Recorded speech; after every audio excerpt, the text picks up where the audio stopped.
40 साल 40 लोग मैं बीच में बोला देखो, ये देखो ये जो है ना ये सही, मैं ऑन रिकॉर्ड बोल रहा हूं। 55 साल कांग्रेस पार्टी पर नेहरू मुझे एक बात बताओ, और आप उसको जवाब नहीं दे सकते और पूछ रहे हैं उनके पिताजी कौन थे। देखिए मैं बीच में बोला नहीं था, मैं जवाब दे रहा हूं, लेकिन जब सच बोलता हूं ना तो मिर्ची लगती है और बीच बीच में बात 4 बार जवाब दीजिए। सुन रहे हैं क्या सुन रहे हैं आप? मुझे एक बात बताओ, 1951-52 से चुनाव हुए, चुनकर आए हुए लोगों को आप कहते हैं कि ये परिवारवाद है, तो आप जनता को झुठला रहे हो। जिन्होंने हमको 2/3 से ज्यादा मेजोरिटी दी है उनको झुठला रहे हो, और ये लोग हमें बताएंगे हमने तो बलिदान दिए हैं, जमा करके लाया राजीव गांधी को। नहीं, एक सेकंड यहां पर रुकिए। बलिदान क्या नेहरू गांधी परिवार ने दिया? क्या सुभाष बाबू ने बलिदान नहीं दिया? क्या भगत सिंह के परिवार ने बलिदान नहीं दिया? इस बात का जवाब दीजिए। क्या सरदार वल्लभ भाई पटेल नहीं थे इस देश के डिप्टी प्राइम मिनिस्टर? आज वल्लभ भाई पटेल के परिवार का व्यक्ति कहां है? किसी को पता है सरदार वल्लभ भाई पटेल के परिवार का व्यक्ति कहां है आज? मणिबेन पटेल कहां बनी? जवाब दीजिए। अब मैं पूछता हूं सवाल, सुभाष बाबू का परिवार कहां है आज? क्या एक ही परिवार ने इस देश के लिए सब कुछ करा? आओ ना, यही से जवाब दो। क्या एक ही परिवार ने सब कुछ करा? क्या एक ही परिवार के लिए सब कुछ था? परिवारवाद की बेला चली, इस देश की आम जनता ने उस बेला को रिजेक्ट किया साल 2014 में। बीजेपी वाले को बोलने दो ना। बीजेपी को नहीं, सत्य और सत्य है सर।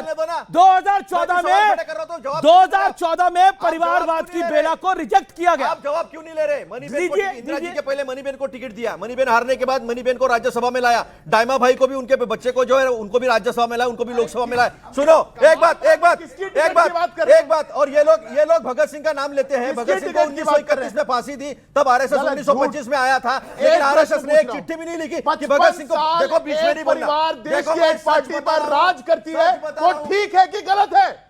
मैं केवल इतना पूछ रहा हूं। देखो आपका हक नहीं बनता क्या? 2047 में भाजपा का अध्यक्ष कौन होगा कोई नहीं कह सकता। कांग्रेस का अध्यक्ष मैं बता देता हूं, या तो हाईकमांड होगा या इनका अध्यक्ष होगा, पर होगा नेहरू गांधी खानदान से। यह सच्चाई है इनकी।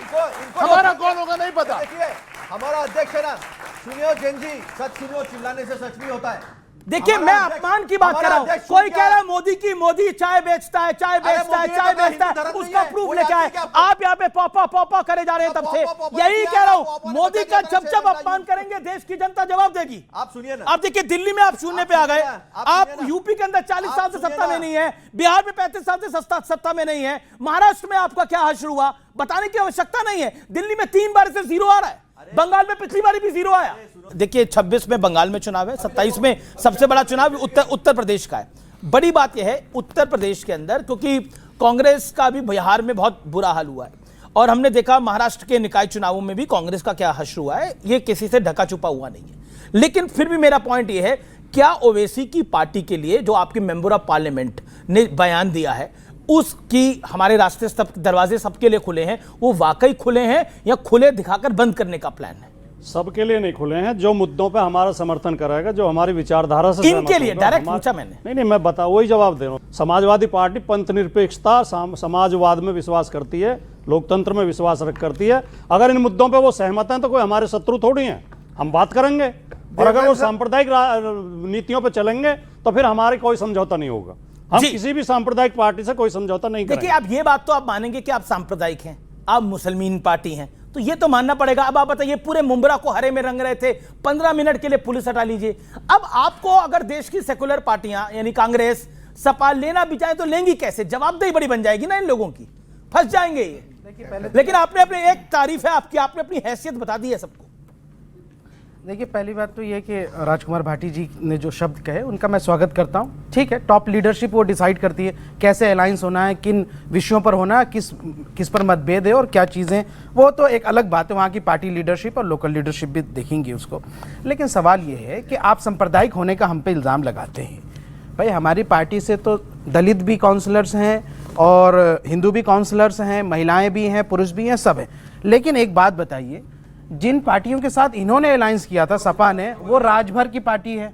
वो सुनिए ना, तेजस्वी यादव जी ने जब जिनसे अलायंस किया था, बीजेपी कांग्रेस दोनों शांत, तेजस्वी यादव जी ने अलायंस किया था, जो मछली वाले की जो पार्टी है, मछली वाले, हाँ, जो बीजेपी के गोद से ही वीआईपी पार्टी, जिसकी एक भी सीट नहीं आई जी, ऐसी पार्टियों के साथ अलायंस इंडिया गठबंधन के लोग करते हैं। बात को सुनकर, और आप कहते हैं आपकी पार्टी को बीजेपी चला रही है, ये कांग्रेस कहती है और बाकी दल कहते हैं। शिवसेना ईडी, कहती इनकम है टैक्स, कि सीबीआई की शिवसेना रेड कह नहीं रही है होने वाला महाराष्ट्र के इकलौता अंदर कि विपक्ष सपा को बीजेपी सवाल- चला रही है, नहीं, सवाल सपा ये- को बीजेपी चला रही है, सवाल ये कांग्रेस है- कह रही है कि देश को ही बीजेपी चला रही है, कोर्ट से लेकर मीडिया तक को बीजेपी चला रही है। सालों से मुसलमान एक वोट बैंक बन के रहा है। विपक्षी नेता इकलौता पिछले है 70 सालों में उन्हें 40 सेकंड दो देंगे। मुसलमानों को एक वोट किसने समझा? किसने पिछले समझा? 70 सालों से मुसलमानों को एक वोट बैंक की तरह सपा ने, समझा। सपा ने। लेकिन आज जब हम लीडरशिप की बात करते हैं, हम कहते हैं मुझे मेरा हक दो, मेरे लड़के लीडर्स बनेंगे, हमारी हिजाब वाली बेटियां पीएम बनेगी, वो लीडर बनेगी, तो कांग्रेस के प्रवक्ता कहते हैं अरे आपको तो नागपुर से पैसा आता है। ये मुसलमानों को बपौती समझते हैं। अरे हम लीडर बनेंगे, आपके नेता ने बोला, आप क्यों अब हम लीडर दरी- बनेंगे? हम दरी नहीं बिछाएंगे। जितेंद्र अहवाल लीडर नहीं बनेगा, शहर शेख लीडर बनेगी। Okay, okay. आप बनेगी हिजाब वाली बेटी लीडर।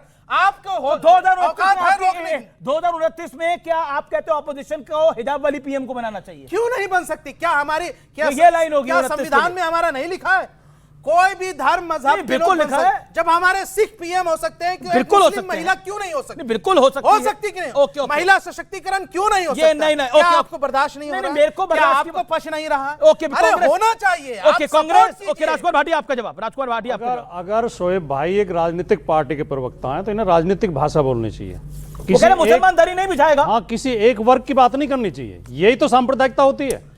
वो हिंदू की बात करते हैं, ये मुसलमान की किसी बात भी हो करते हैं। वो कह रहे वोट चाहिए दोनों आपको मुसलमान का। सांप्रदायिक एमवाई समीकरण आप ही का था। सबकी चाहिए, खाली अच्छा, खाली क्यों एक नहीं हो वर्ग की सकती? नहीं चाहिए। मैं ये कह सकता हूँ इस तो देश उन्हें में सबकी हमारे बात करनी सिख चाहिए। प्रधानमंत्री हो सकते हैं, हमारे हिंदू प्रधानमंत्री हो सकते हैं, तो मुस्लिम महिला ओके, भी ओके। प्रधानमंत्री हो एक- सकती एक- है। एक देखिए, क्या आप- कांग्रेस इसका विरोध करती है? क्या मुस्लिम के प्रधानमंत्री बनने पर क्या समाजवादी कांग्रेस पार्टी में विरोध करती है? जात सवाल- रहित, ओके, धर्म सीधा रहित सवाल। सवाल, ओके। पूछिए क्या मुस्लिम ओके, क्या लीडरशिप मुस्लिम का प्रधानमंत्री का करते विरोध हैं है? कांग्रेस वाले? हमारा विरोध सवाल। किसी भी धर्म संप्रदाय से नहीं है। सभी नागरिक, और हमने उपराष्ट्रपति बनाए हैं, राष्ट्रपति बनाए हैं, बड़े बड़े पदों पर हमारे यहाँ सभी जात संप्रदाय के लोग रहे हैं, क्योंकि हम सबको नागरिक समझते हैं, संविधान में विश्वास करते जी, हैं। जी। ये बराबर केवल हिंदू की बात करेंगे, वो बराबर केवल मुसलमान की बात करेंगे। वो कह रहे और एक- मुसलमान अब दरी नहीं बिछाएगा, खेरा वोट बैंक नहीं है, कभी भी उसे नहीं- हक दीजिए अपना। कभी भी नहीं बिछाता था वो, अभी बीजेपी के लिए काम नहीं विजय करेगा, वाले ये हमारे होगा। ग्रुप और पहली में बात, लीडर एक बात, अवैसी ऐसा इकलौता विपक्ष का नेता है जिसके ऊपर ईडी इनकम टैक्स सीबीआई की रेड नहीं हुई है। वो तो अखिलेश यादव पे भी नहीं हुई है, अखिलेश यादव पे भी नहीं हुई है। सुनो सुनो, अखिलेश यादव पे हुई है क्या? अखिलेश यादव ईमानदार नेता हैं, उन पर क्यों होगा? तो फिर ओवैसी ईमानदार नहीं हो सकते क्या?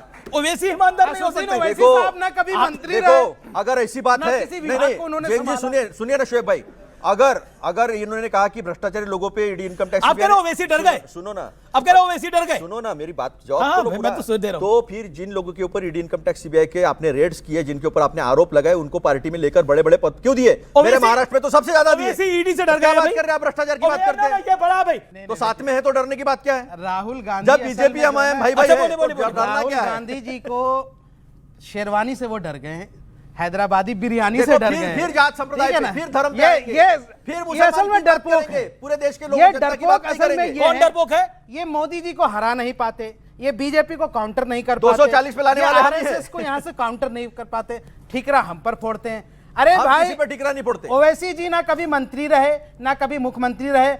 आपकी पार्टी इतनी बड़ी भ्रष्टाचारी पार्टी थी, कोल स्कैम आपने किया, 2G स्कैम आपने किया, फलां संभल स्कैम के बात आपने करो, किया, सारे क्योंकि स्कैम सब आपकी एक्विट हो गए, पार्टी में रहे, सब एक्विट हो तो गए। भाई सारे भ्रष्टाचारियों बीजेपी के को राज लिस्ट में कोल आपकी स्कैम पार्टी आपने में, आरोप किए तो थे, भाई 2G ईडी के आरोप किए सीबीआई थे, तो उधर ही लेकिन रहेगी ना। सब एक्विट हो गए। इंटरेस्टिंगली अब इस पे सिद्धार्थ यादव का भी जवाब आता है और ऑडियंस आप अपने सवाल तैयार रखिए।